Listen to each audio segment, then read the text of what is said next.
Hey everybody, what's up? This podcast is brought to you by the WesWes Network. It's brought to you by WesWesNet.com.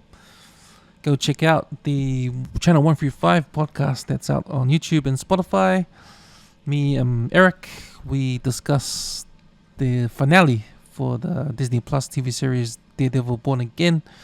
We review that, the ending of that series. We also review Black Mirror season 7 that's on Netflix, and I also talked to Eric about Yellow Jackets that I started watching on Netflix. Season 1's on Netflix, and I think season 2 and 3 are on Neon, I think. Yeah, so go check out, if you're into movies and TV series reviews and all that kind of stuff, go check out our podcast Channel 135 on Spotify right now. Okay, on this episode it's just me. I'm talking to myself on this episode. I'll be talking about NBA playoffs started on Sunday here in New Zealand. Talk about game ones of the Eastern Conference and the Western Conference, and the 3 games that I watched during the Easter weekend. Hope everyone had a good Easter too.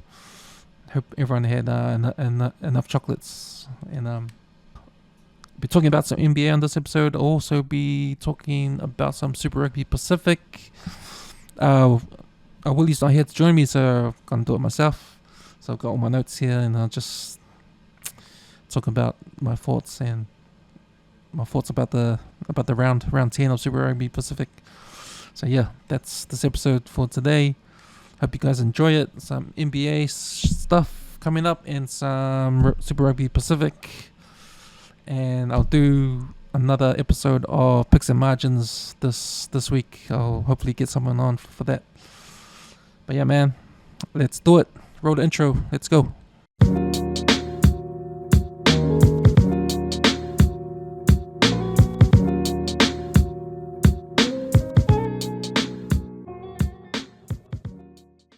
Okay, guys, the NBA playoffs are here. The play-in tournament is done and dusted. And now we're in full swing going forward to find the NBA champion for 2025. The play-in tournaments are done, so I watched my Miami Heat as a 10 seed win their 2 games they needed to, and win that 8th spot in the playoffs to have the right to go up against the number 1 seeded Cavs in the Eastern Conference. And that game was today, and they lost. But big ups to Miami Heat for being the first 10th seed since the play-in tournament started a couple of years ago. And yeah, 10th seed making the playoffs, which led to some complaints by Trey Young, Ice Trey, and it's just Ice Trey. He went on social media and put up a post saying, "Scrap that fucking play-in. You play 82 games in the regular season, and that should be enough to determine which teams are going to the playoffs."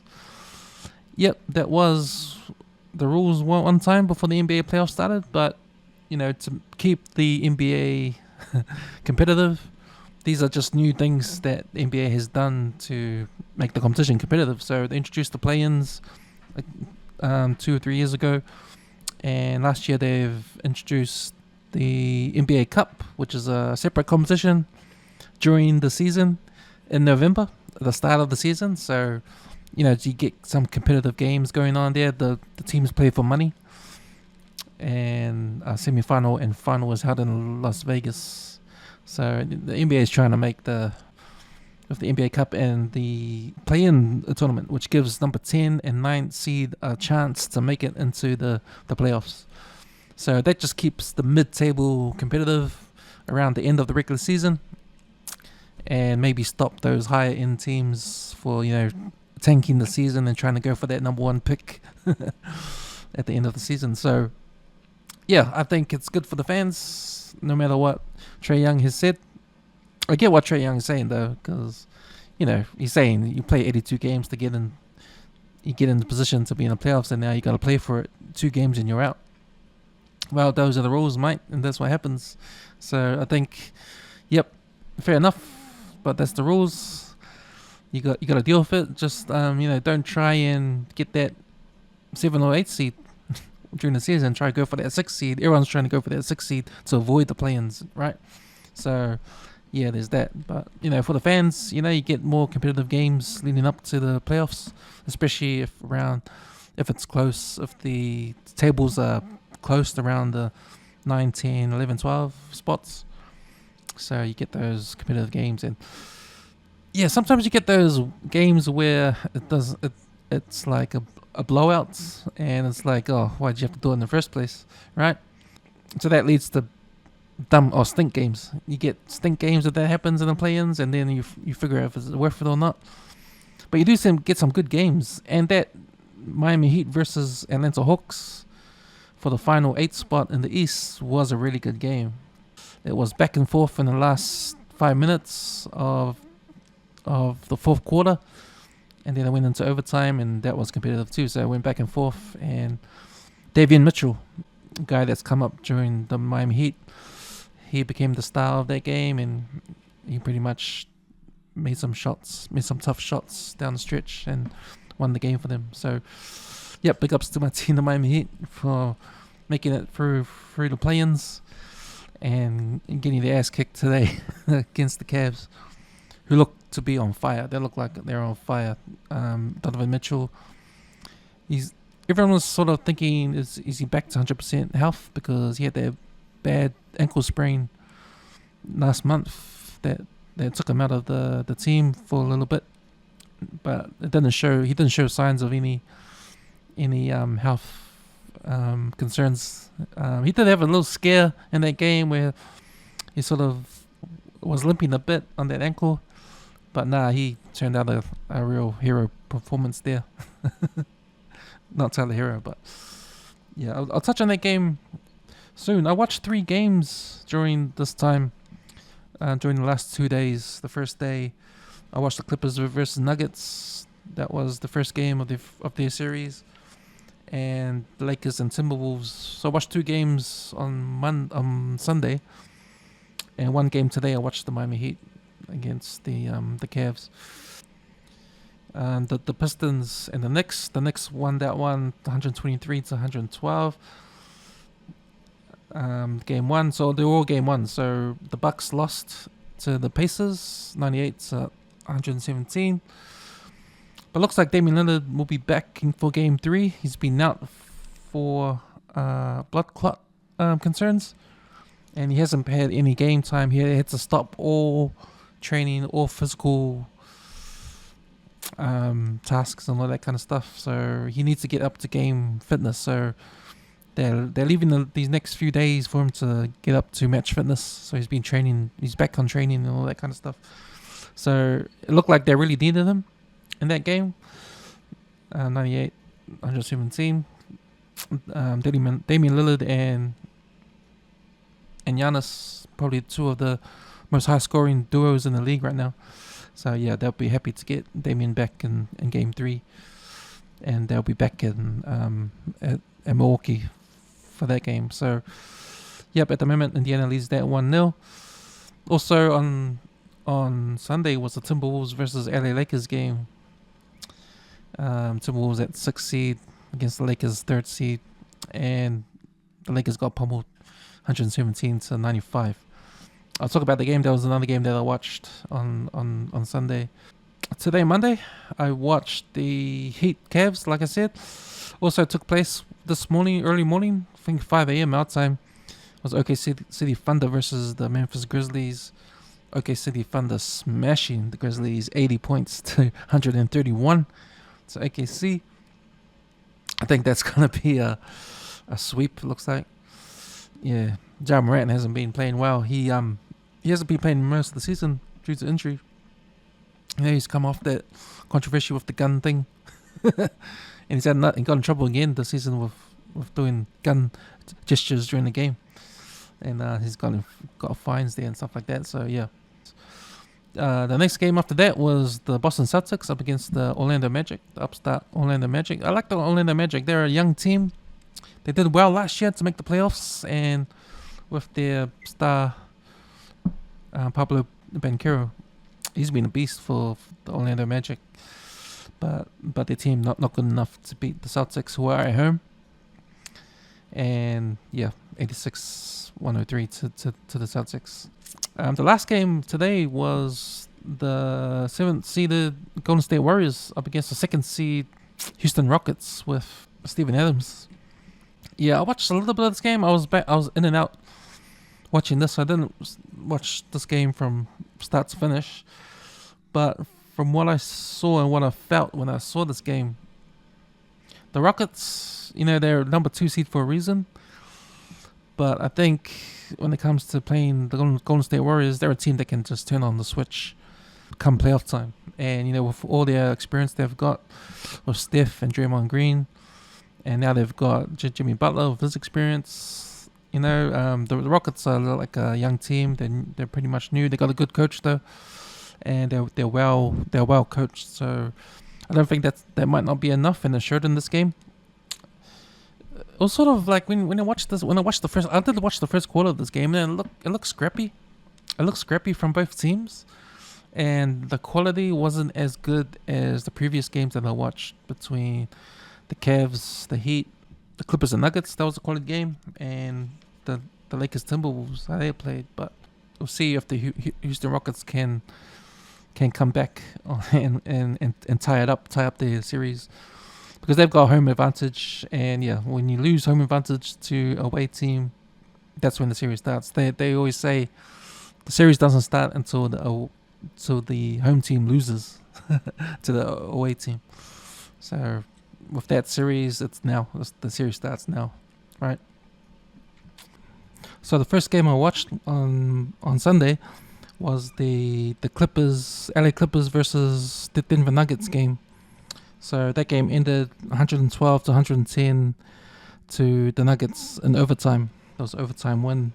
The Clips came in this game on an 8-game winning streak. They won 18 of their last 21 games coming into this playoff series. And yeah, it was a game of two halves, I thought. The first half belonged to the LA Clippers, and then the second half, the Denver Nuggets sort of caught up and then stayed within striking distance until the fourth quarter, and then it was like a back and forth, and yeah, went into overtime. The end of the first quarter, the score was 35-27 to the Clippers, and they were sort of on a roll. They looked really good. They carried on in the second quarter. They took the score up to 51-36 to the Clippers in the second there, before the Nuggets went on a 13-2 run to close out that second quarter. And the halftime score was 53-49 halftime. So the third quarter, the Nuggets were slowly catching up, and they actually tied the game in the fourth quarter, midway through the fourth quarter, with Jamal Murray 3 to tie the game 81-all. 7 minutes, 10 seconds to go. And then that's when Russell Westbrook sort of took over. Now, yeah, this is a game that Russell Westbrook won for the Nuggets with some of his plays at the end. He didn't have a good game overall, though. He only shot 5 of 17 from the field. And his defense in the clutch. So, when it comes to Russell Westbrook, he's pretty old now. He was the man back in the day when he played for OKC. He was always known as that no fear dude, just drive to the hole and slam dunk, not afraid of anyone in there. He still sort of does that, but his shot selection's pretty poor now, and he's known to be one of those rocks and diamonds dudes that he'll either win you the game or he'll lose you the game.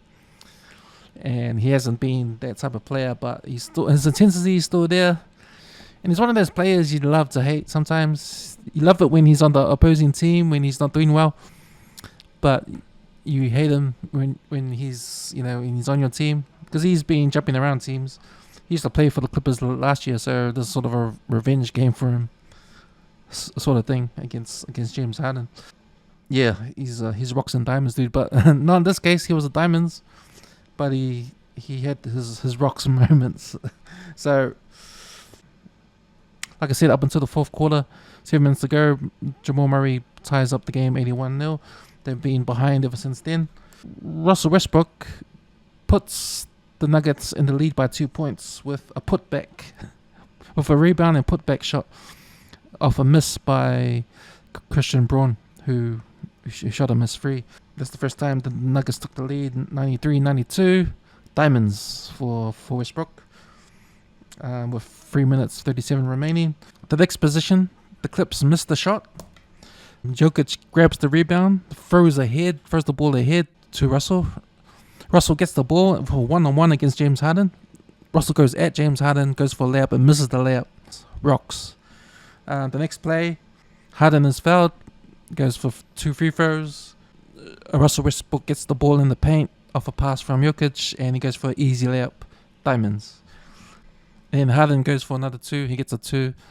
And then the Nuggets have a chance to win the game. The scores are tied. The ball ends up on Jamal Murray's hand. He has the ball. Time's clocking down. He passes it to... He can't get a shot. Passes it to Jokic, who gets D'd up. He also can't get a shot. He passes it down to Westbrook on the wing. He sort of dribbles and jumps for a shot, which he gets a hand in his face. But instead of shooting, he sort of looks like he throws the ball down at the defender's legs to try to get the ball out of bounds, but it doesn't do that. And the time runs out. We go to overtime. And overtime, that's when Westbrook blows up. So he's the hero in the last minutes there. He hits a corner free. He hits 2 corner frees uncontested, so which means the LA Clippers, they want him to take that shot. They leave him on the corner. He shoots the 3. He makes it. He puts the Nuggets up by 2. On the second play, the Clippers have a chance to tie the game again or shoot the 3 to win it. They inbounds pass the ball to Harden, but Westbrook is there. He knocks the ball, hits Harden, goes out of bounds with 9.6 seconds left to go. It's Nuggets ball. The Clippers have to foul, 2 free throws, and then the Nuggets win game 1. Take game 1. They steal game 1. The Clippers look like they were gonna, if they played like they did the first half, in the second half, they would have won the game. So I think Nuggets got out of jail in that one. But no, it was a good game, especially the last 10 minutes of the last 5 minutes of the fourth quarter and overtime. So Russell Westbrook, the hero, ends with 15 points, 3 assists, 8 rebounds, 2 steals. Jokic, he leads the team with 29 points, 12 assists, 9 rebounds, and 3 steals. Pretty good outing for him. Jamal Murray, 21 points, 7 assists, 9 rebounds, and 2 steals. So those guys step up for the Nuggets. On the other side, the LA Clippers, Harden leads scoring on all scorers in that game for 32 points. He has 11 assists, 6 rebounds, and 1 block. When Harden does those step back 3s, there's a thing of beauty, eh? Like, no matter how much times he does it, they still look good with that swish, eh, man? The step back and swish. Must be really hard to defend against that, eh? But he does it well. Kawhi Leonard sort of had a quiet sort of second half. He ended up 22 points, 2 assists, 6 rebounds, and 3 steals. Pretty good defensively, but he faded. And if you're a star like Kawhi Leonard, you can't fade. Your team needs you, man. And having Harden and Kawhi Leonard on the same team, you gotta do more than that in the dying minutes. So let's see what happens next game. I think, judging from this game, the Clippers have a chance to beat Denver if they got anything to go by, if they got any takeaways of this game. The other game I saw on Sunday, was the LA Lakers versus Minnesota Timberwolves. Timberwolves winning that 117-95. Sort of smashed them, eh? Yeah, it was an entertaining game to watch. It's always an entertaining game when you watch a guy like Anthony Edwards, Ant-Man. He's, like Stephen A. says, he's box office. I'm sorry that Kyrie Irving is not in the playoffs. Because he's the guy to watch too, with all his moves and that. I think with the Timberwolves and Edwards, Ant-Man, he's one of those dudes that you need to watch, eh? You need to watch him do his thing. Watch him cook, as they say. But yeah, man, I watched this game. This was a game that I wanted the LA Lakers to lose. So I'll go for any team that goes up against the LA Lakers. I hate that team, man. I just... I couldn't stand Kobe Bryant when he was playing for the LA Lakers. That's why I hated that team. I put the LA Lakers up there with the the Crusaders is my most hated teams. But anyway, yeah, I was going for the Timberwolves in this game, and it was cool because it was a game of 1 quarter and then 3 and 3. It was a game of 1/3. So the LA Lakers, they look good in the first quarter. Luka Doncic in the first quarter, he had 16 points there. And he was pretty much the man for the Lakers in the first quarter there. LeBron James had no points in the first quarter. He sort of struggled there. And then the second quarter came and the Timberwolves just went nuts. They went nuts, outscored the Timberwolves. The Timberwolves outscored the LA Lakers 38-20 in the second quarter. Yeah, man, they got a lot of help from Naz Reid. Naz Reid was on fire, shooting threes, right? So Naz Reid, he shot 6 threes to end the game. But man, that second quarter, when LeBron James was on the court and Naz Reid was there, Naz Reid, there was this play when Naz Reid caught the ball in the corner, shot a 3. On the next possession, LA passed the ball to LeBron James. Naz Reid ran down the court, blocked LeBron James' shot, ran back to the corner to shoot another corner 3. And that was awesome. That was awesome to see. So he was on fire. Like I said, he shot 6 threes during the game. And 3-pointers was the theme of the Timberwolves in this game, right? So the Timberwolves shot 50% beyond the arc and made 21 threes the whole game, right? So, when they do that, they're on fire. I said the second quarter, the Timberwolves ran away with it. The third quarter, Timberwolves opened the third quarter on a 11-0 run. That gave Timberwolves a 22-point lead. They ended up having the most points, leading by 27 during that time. And then to end that quarter, the Lakers go on a 17-6 run and cut the deficit down to 16, including Luka Doncic does his half-court 3-point shot, which, he does it with ease. It also eats too. Ant-Man gets a cramp, leaves the game during that Laker run. So this in the third quarter. The fourth quarter starts. The Lakers cut the lead down to 12. Ant-Man returns, and the Timberwolves go on a 13-4 run, finishing off the Lakers and winning the game 117-95.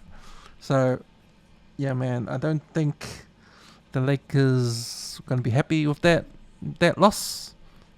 Luka, man, he looked like he was going to get 40 plus points the way he was going in the first quarter, and he just vanished after that. 16 points in the first quarter. He ends up with 37 the whole game with 8 rebounds. LeBron ends up with 19 points, and Austin Reeves ends up with 16 points. So there are only 3 players in the whole Laker team with double digits, right?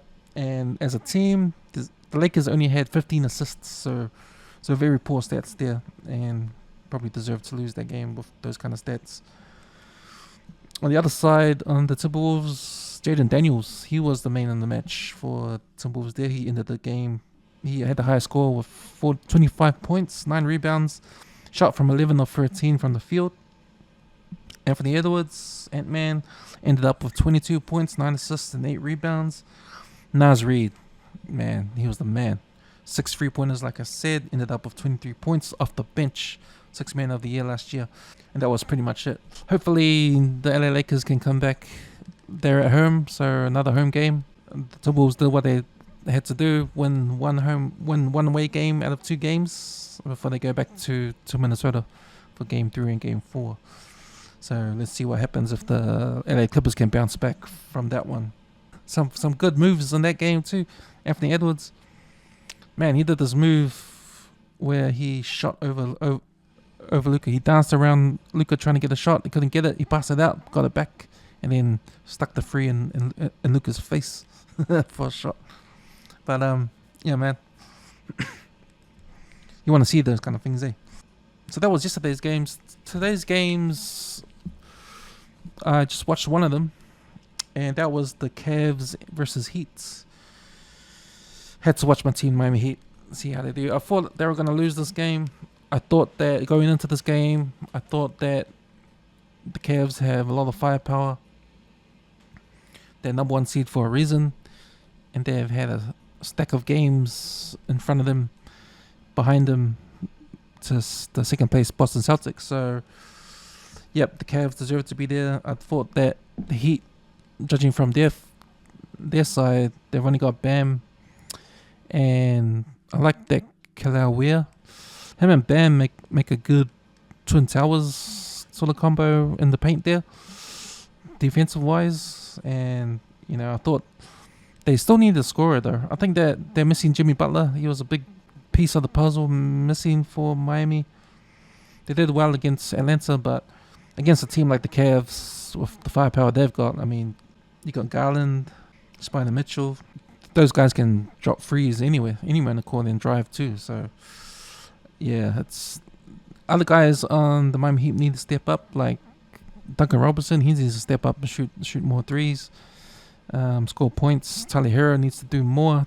Tyler Hero is that guy that he's on the cusp of being that elite player, but he needs to show that he can score over elite defenders, right? Other stars. So that's the level he needs to be, and I haven't seen it yet for him. He's a good shooter. He can drive, but I think he needs more, and this will be a test for him. Test for Tyler Hero to go up against a quality backcourt like Darius Garland and Donovan Mitchell. But yeah, I saw this game, and the first quarter the Cavs shot off to a quick start. They got up by 10 points really fast, and Miami was sort of hanging in there. They sort of, the second quarter was pretty good for Miami. They sort of caught up. They grinded that catch up, and they sort of, went toe to toe with the Cavs in the first half for a number of minutes, and then they shot off to a 10-point. They were behind by 10 points most of the game, and when you're behind by 10 points in the third quarter, it's your sort of chance to try and fight your way back and chip away at some of that lead. And they did that most times, but they couldn't get past. They couldn't go for a tie or get past the Cavs. The Cavs seemed to pull out points out of their ass a few times, and that was a story. The Cavs had too much firepower. The Cavs backcourt though, they smoked Miami. Spider Mitchell, Darius Garland, and Ty Jerome, who had a massive game.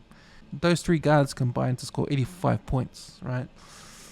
Miami, like I said, only led the game once, and that was midway in the first quarter. They only led by 2. Donovan Mitchell ended up with 30 points, 5 rebounds, 4 assists, 4 steals. He was 11 for 19 from the field. Darius Garland finished with 27 points, 5 assists, 1 steal, 5 threes, and shot 10 for 17 from the field. Ty Jerome, he was the star in the fourth quarter. He shot 16 of his 28 points in the fourth quarter. In the fourth quarter, he was 6 for 7, 3 of 3 threes in the fourth. Yeah, the Cavs were 51% from the field and 42% from beyond the arc. So they scored 18 threes that whole game. So looking at those numbers, yep, Miami didn't have a chance, and they didn't.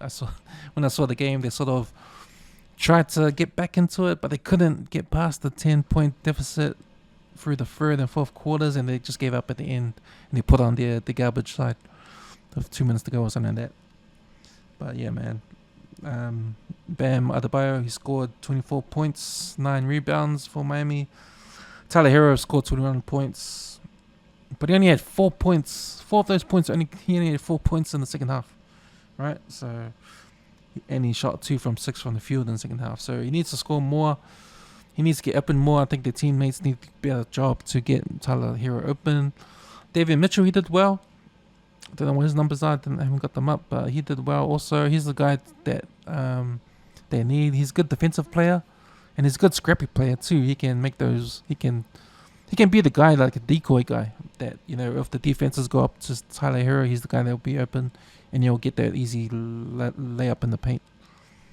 But yeah, I think for the Miami Heat to beat the Cavs, I think they got a better chance back in Miami.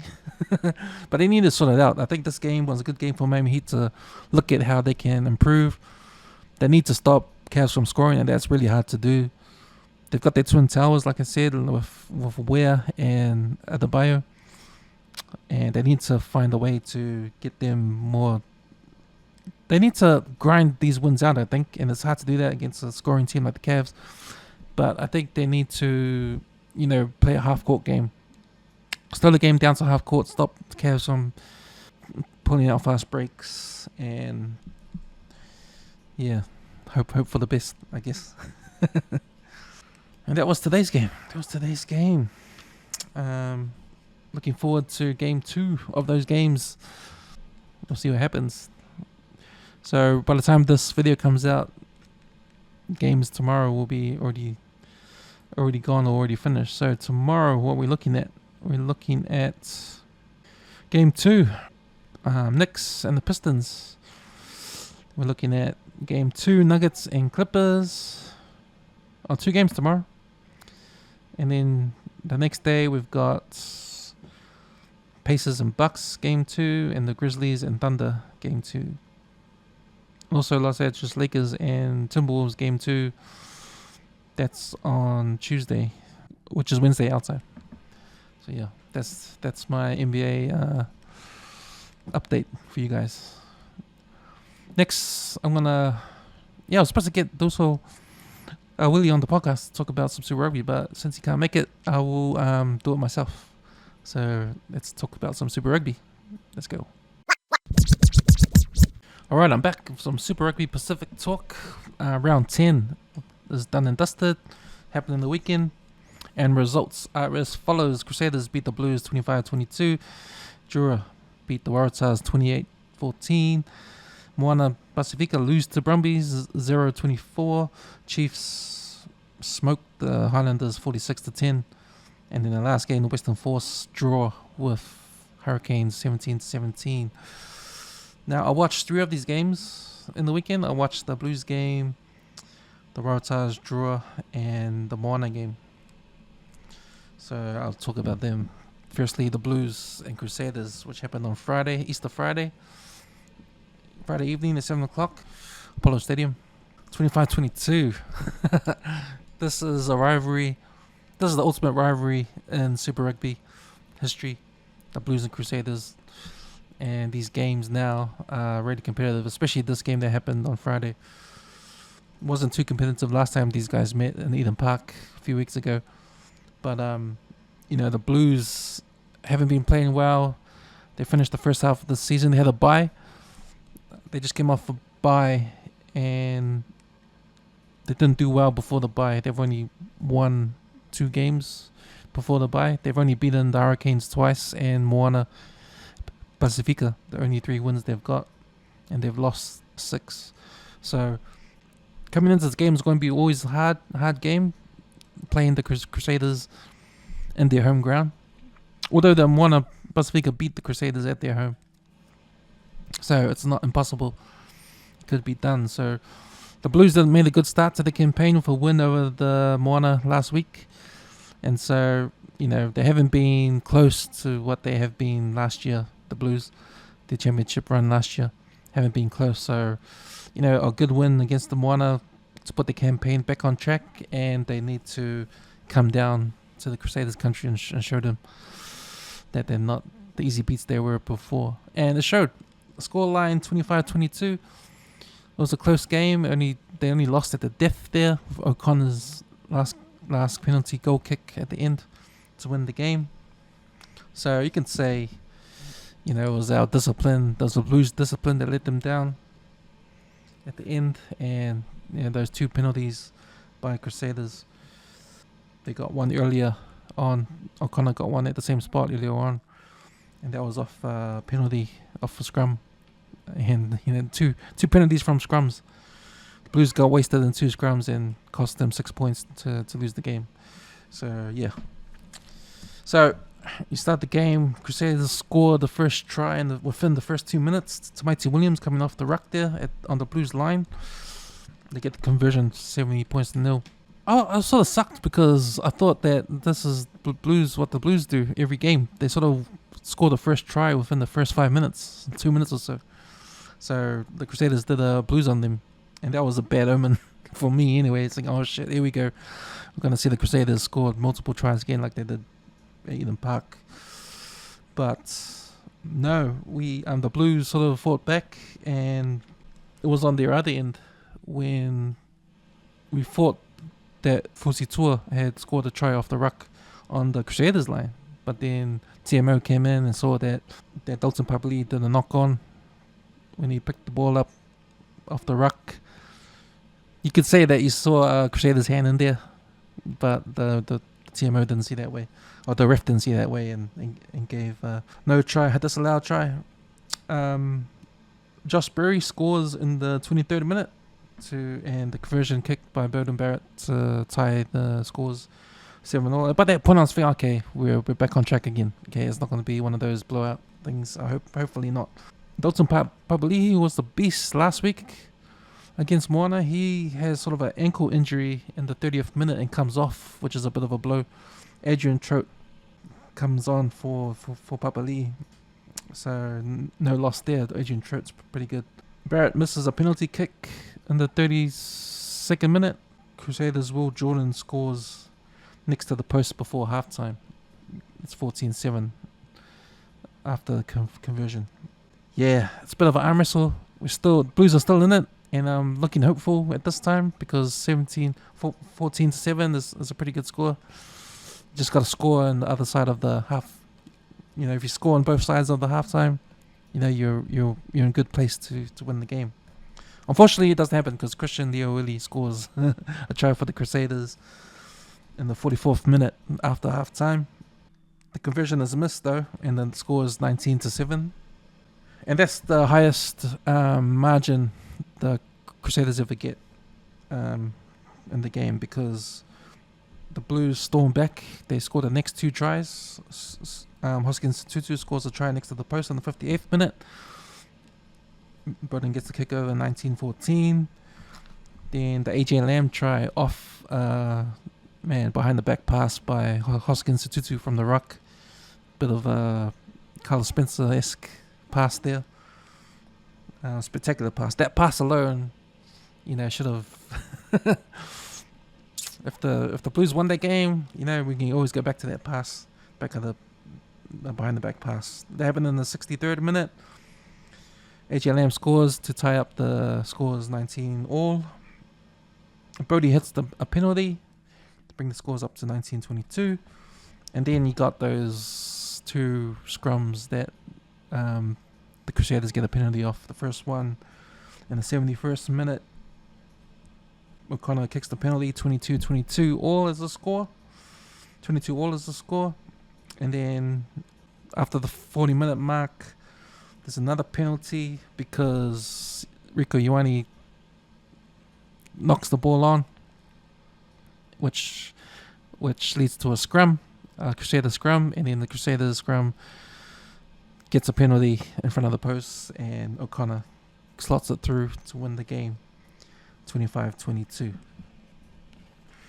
So, yeah, disappointing loss for the Blues. They probably needed that win, but probably don't because now they're probably looking at other scores. They need to win all their games, but it will help if other scores results happen too. But yeah, I thought for the Crusaders, Christian Leowili had an awesome game. Ended up with 7 runs, 35 meters, with one defender beaten with 1 try. His opposite, Hoskins Tutu, he had more runs, 17 runs, just 3 more meters than Christian, with 1 try assist. Rieko Ioane, now he's going to Leinster in Ireland next year, so he won't be playing for the Blues next season. He'll be over in Ireland taking Jordy Barrett's place, I think. But I wonder why he'll play. He'll play because he's not looking good at centre. He hasn't been looking good at centre all season. He ended up with 6 runs for 27 meters. He only had 1 pass, and he got penalised once, and he had 1 error. 1 pass, for a position, for a centre position that needs to be more distribution oriented position to get the ball out to the backs. He's only had 1 pass, so he's a run at first kind of centre. So I don't know if that's what the fans want or the fans can see. But he's moving on next year for 1 season sabbatical, and it'll be interesting where Leinster put them in the back in the centre to replace Geordie or put him on the wing. All the boys on the podcast, our podcast, say he should be on the wing, but we'll see. We'll see how he goes. His opposite though, Le'Veon Moore, he was invisible. He ends up with only 4 runs for 2 meters. So what? Half a meter each run. No passes, so even worse. Yeah. So the Blues lose again, but it's interesting because they beat the Crusaders in stats, and some of the stats I've got here. The Blues gained most meters, 302 to 131. The Blues had more carries, 131 to 59. They beat more defenders, 21 to 6, and they passed and offloaded more ball. But conceded seven more turnovers than the Crusaders, and they conceded 3 more penalties than the Crusaders. The Blues had 60% possession and 67% time in the opponent's half. That shows how good the defense was for the Crusaders. You know, if you're gonna have if you're gonna have 60% possession, 60% time, 67% time in your half, and you stop them from scoring, and you still win the game, that just shows how good your defense is. And there were I think there were many times where the Blues were up on the Crusaders lines, and they held up, right? So I had a quick look at what the Blues need to do to get back on track. So yeah, obviously they lost this game. They're sitting 8th spot on the table. The Hurricanes and Force game actually helped the Blues this week by having a draw. So the Highlanders are behind the Blues in 9th place with 17 points, equal to the Blues. And the Force are on 22. So the Blues are on 17 points. If they win, they need to win next week's game against the Reds over in Suncorp, which is a hard ask, because the Reds are hard to beat at Suncorp, even though the Brumbies have done it. So the Blues could do it, right? If the Blues win against the Reds, if they win and get their 4 points, that puts them up to...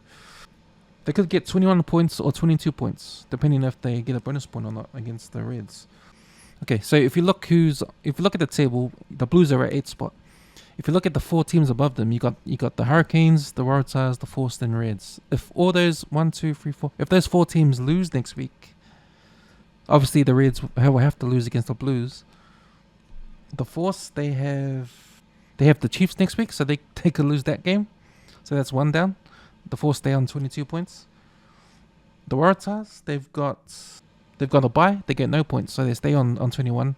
The Hurricanes, they play the Brumbies over in Geo Stadium, so they could lose that game too. So the Blues could actually go up, right? If they win against the Reds with a bonus point and they get 22 points, that gets them up to below the Reds at 5th place. Or they can be equal with the Force, so they could get to 6th spot. If they get a bonus point win, they could get to 6th spot next week if they beat the Reds and get a bonus point win. So let's hope that happens. Right, the other game I saw in the weekend was the Drua versus Waratahs. Always interested in watching the Waratahs because of Joseph Swartley. Always interested in how he plays, because I hope that he's going to do well, and I hope he does well. And you know, it'll be a big bonus for Australia, the Wallabies, to have him during this year's Rugby Championship and the Lions tour that will be in Australia. So yeah, looking forward to that. The Waratahs Drua game, Drua winning that one 28-14 at Churchill Park in Fiji. The Drua have a good record at Churchill Park, right? They haven't lost there, and I don't think they've lost there. They play at 2 parks in Fiji, and the other park they play at, they have lost games to overseas players. They lost to the Brumbies up there. So Churchill Park is is a fortress for the Drua. So they beat a Waratahs outfit that is ugly playing away. They haven't won any of their away games. They've won all their home games, but they haven't won any of their away games. They lose 28-14. And this is a typical game where the Drua are just they're the flying Fijians, man, and they just play like I like their style of play. It's there's 50-50, high risk, high reward sort of games they've got. So, and it's good. So, Drua start off with 2 penalties and they go for the goal. So they end up before the 13th minute. So at the 13th minute mark, the score was 6-0. Drua hitting 3 penalty kicks. And that's like... And that would be a coach thing. That would be Stephen Jackson saying, go for the points.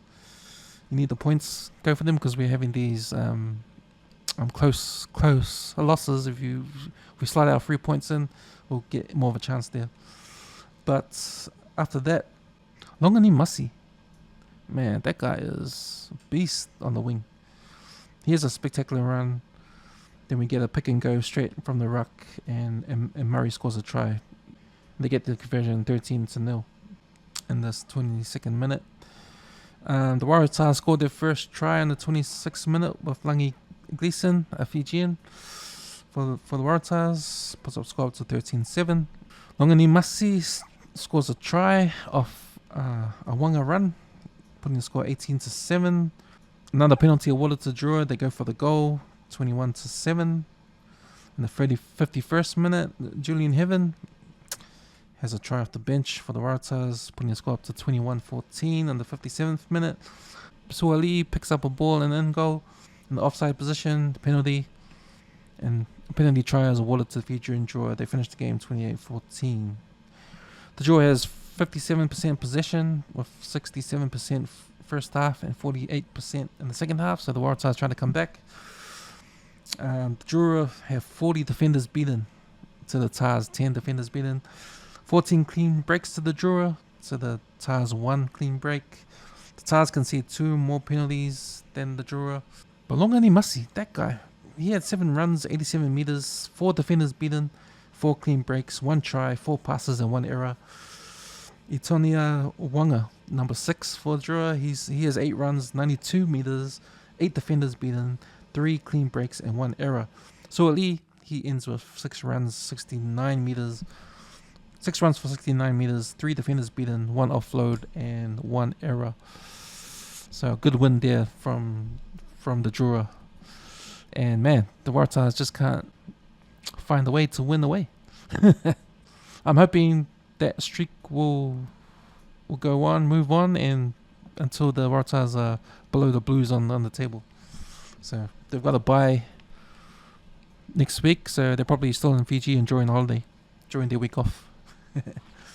The next game I watched was the Moana Pacifica versus the Brumbies game. And this was an uncharacteristic game for the Moana Pacifica, if you know how they roll up until the season, how they rolled. They lose 24-0 to the Australian team, Brumbies, at Pukekohe. So it was a home game for the Moana. It's funny though, because Moana Pacifica is one of the highest scoring, along with the Crusaders, they're one of the highest scoring teams in the whole comp. And in this game, they end up with no points. So the Brumbies did a good job there holding them off. The tries didn't come in the game until the 40th minute when Corey O'Toole scores that beautiful try off a kick from Muirhead. Man, he's fast, man. If you watch this try, he's quick. So he touches the ball down when the ball gets kicked in front of him. He sprints and touches the ball down before it goes outside on goal. And he sort of skids in and crashes into the fence line. Say sorry to the person behind it, and then runs back to the game. But yeah, man, that was the first try in the whole game, and that was in the 40th minute before halftime. So yeah, man, it was a struggle in the first half. Moana actually got a try disallowed when Julian Severe he played, but Adi he was out, so a big loss there. Maybe things would be different if Adi played, but Julian Severe's first game, I think, for the year, he got penalised in the offside position off a line-out throw, and a try, an easy try, was disallowed. And that was probably the closest Moana got to a try. I spoke about the Corey Toole score of Muirhead break, that the conversion wasn't made, so that the halftime score was 5-0 to the Brumbies. I got another note here that, man, this is how fast, to get an idea of how fast Corey Toole is, when he scored that try, he actually burnt Taumoi Folau. But to be fair, he started this run and Taumoi Folau had to turn around. But man, he should have just gassed it, but he didn't. and O'Toole he just burned him from the outside to score that try. It wasn't like the Brumbies had chances. The Moana had chances too, because the Brumbies suffered a yellow card from Tom Hooper. He was sin bin, and Moana took no advantage there. Tom Wright also got sin bin, but that was later in the game, and it wasn't worth it. The game was over by that point. So all the tries came for Brumbies in the second half. The replacement hooker, Billy Pollard, he scored 2 tries coming on. So yeah, a disappointing game for Moana. For a team that's one of the highest scoring in the comp, they scored 0. And for a team that also is a second half team, they usually turn it on in the second half. It was kind of the opposite. They were scoreless both halves, and Brumbies scored all the tries in the second half. So yeah, well, it wasn't a typical game for Moana. They did have their first 5 Pellegrini back, and I was critical of them not starting them against the Blues last week. And yeah, they started them this week and it didn't help, so they got a far more. 24-0. I'll just touch on the next games. I didn't watch the highlights. So the Chiefs Highlanders was played in Hamilton. The Chiefs dominated the second half, scored 5 unanswered tries. It was 13-10 at halftime to the Chiefs. Leroy Carter, he was the man. He scored 1 try, 6 runs for 73 meters. 1 defender beat, 1 clean break with 1 error. Folau Fakatava, the number 9 for Highlanders, he had a good game. He had 2 runs for 49 meters, 1 defender beat, 1 clean break, 1 try assist. There was a big hit on Tupaya by Tom Umanga Jensen in the second half there. And yeah, Highlanders no chance losing that one, 46-10. The next game, Hurricanes versus Force. This was a game because the Blues lost. They needed to look at this game, and they needed Force to beat Hurricanes for the Blues to have a chance.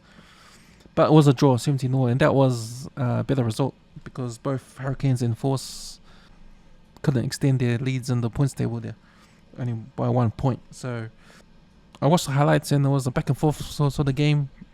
It was played in Perth, so Hurricanes needed to prove something.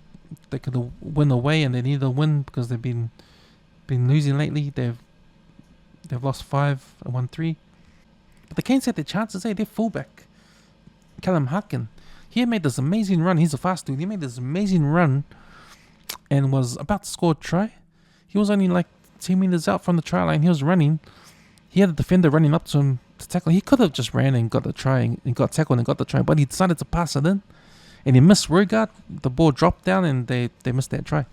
So that would have been a try to win the game if it was a tie. He also missed 2 out of 3 conversions. So he got one. If he got one of them, they would have won the game too. So yeah, missed opportunity there from the Hurricanes. But their winger, Whineanga Nofo, he scored 2 tries. He had 5 runs for 62 meters. 6 defenders beat with 2 clean breaks. He was a beast in that game. And if you see his tries on the highlights, you'll see why. Yeah, so yeah, that's a quick rundown of the round 10 of Super Rugby Pacific. Still chance for the Blues to make the top 6. They just need to win every game from now on, and hopefully these results come their way. There's a big chance that the results next week will come their way of these teams, Reds, Force, Waratahs, Highlanders, and who they are playing against. So, yeah, Blues fans will cross their fingers for that. All right, guys, that's me for this episode. The Cam Schuster podcast. Come back again, and we'll talk some more sport. Hopefully, I get some guests on, and we can do some sports yarns and so. All right, have a good week, and see you again next time. Fa.